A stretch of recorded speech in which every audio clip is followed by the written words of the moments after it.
আসসালামু আলাইকুম। ঘরোয়া রান্নাঘরে আপনাদের স্বাগতম। আজকের রেসিপি মায়া মাছের চচ্চড়ি। এখানে মাছগুলো কেটে ধুয়ে নিয়েছি। এবার একে একে সব উপকরণগুলো মাছের ভিতর দিয়ে দেব। কাঁচামরিচ, পেঁয়াজ কুচি,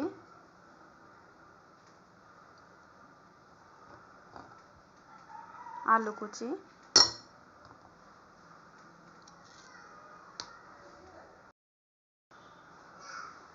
রসুন বাটা,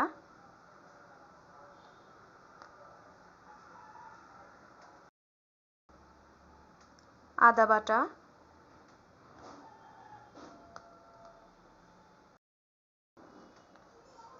পেঁয়াজ বাটা,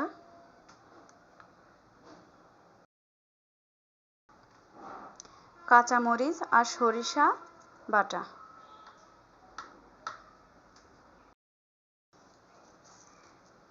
আর অল্প পরিমাণ গোটা জিরা।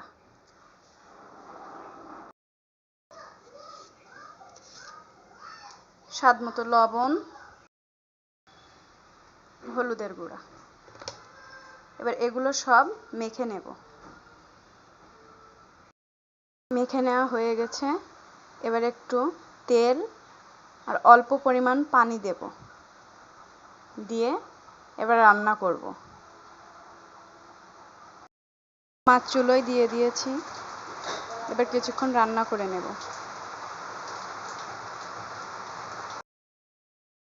তৈরি আমাদের মায়া মাছ চচ্চড়ি।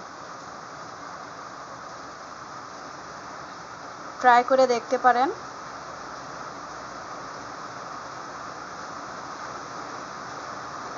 চ্যানেলটি লাইক, শেয়ার অ্যান্ড সাবস্ক্রাইব করে দেবেন। আল্লাহ হাফেজ।